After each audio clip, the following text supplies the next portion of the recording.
যুক্তরাষ্ট্রের supreme court শুক্রবার এক বিভক্ত রায়ে জানিয়েছে, একক ফেডারেল বিচারকরা এখন থেকে আর দেশব্যাপী নিষেধাজ্ঞা জারি করতে পারবেন না। তবে এই রায়ের পরও জন্মসূত্রে নাগরিকত্ব বাতিলে প্রেসিডেন্ট ট্রাম্পের নির্বাহী আদেশের বৈধতা না দিলেও সেটি বাতিল কিংবা এ নীতির বিষয়ে সুপ্রিম কোর্ট কোনো স্পষ্ট মন্তব্য করেনি। এতে এর ভবিষ্যৎ ধোঁয়াশায় রয়ে গেছে। এর ফলে সাংবিধানিক নীতিকে পাশ কাটিয়ে ট্রাম্প প্রশাসন যে কোনো নীতি কার্যকর করতে পারেন বলে ধারণা আইন বিশেষজ্ঞদের। বিস্তারিত প্রতিবেদনে।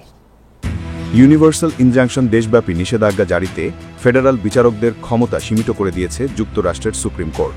তবে প্রেসিডেন্ট ডোনাল্ড ট্রাম্পের বিতর্কিত জন্মসূত্রে নাগরিকত্ব বাতিলের আদেশ কার্যকর হবে কিনা সে বিষয়ে কোনো স্পষ্ট সিদ্ধান্ত দেয়নি সুপ্রিম কোর্ট। এতে জন্মসূত্রে নাগরিকত্ব নীতির ভবিষ্যৎ অনিশ্চয়তায় রয়ে গেছে। শুক্রবার সুপ্রিম কোর্টে 6-3 ভোটে গৃহীত এই রায় বলা হয়, আদালতের কাজ শুধু সংশ্লিষ্ট পক্ষদের জন্য আদেশ জারি করা, পুরো দেশব্যাপী নয়। এদিকে তাৎক্ষণিক প্রতিক্রিয়ায় এই সিদ্ধান্তকে ট্রাম্প সংবিধান এবং আইনের শাসনের বিশাল জয় বলে মন্তব্য করেছেন। Thanks to this decision, we can now promptly file to proceed with numerous policies that have been wrongly enjoined on a nationwide basis. তবে সুপ্রিম কোর্ট জন্মসূত্রে নাগরিকত্ব নিয়ে সাংবিধানিক প্রশ্নে কোনো মন্তব্য করেনি। এর ফলে জন্মসূত্রে নাগরিকত্ব বাতিলের ট্রাম্পে আদেশের বৈধতা না দিলেও সেটি এখনো বাতিলও হয়নি। ফলে বিষয়টি নিয়ে ধোঁয়াশা রয়ে গেল।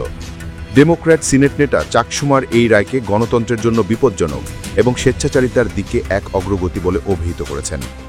বিচারপতি সোনিয়া সোটোমায়োর গণমাধ্যমকে বলেছেন, এই রায়ে সরকার সংবিধানকে পাশ কাটিয়ে তার নীতি চালাতে পারে।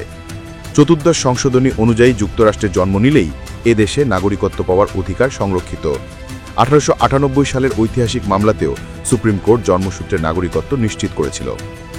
সংবিধান আর মামলার টানা হ্যাঁচাতে শেষ পর্যন্ত এই জন্মসূত্রের বিষয়টি আদৌ থাকবে কিনা এমন বিষয়টির সিদ্ধান্ত হয়তো আদালত ও ভবিষ্যতের আইনি লড়াইয়ের মাধ্যমে নির্ধারিত হতে পারে। Shah Suman, news desk, time television, new York.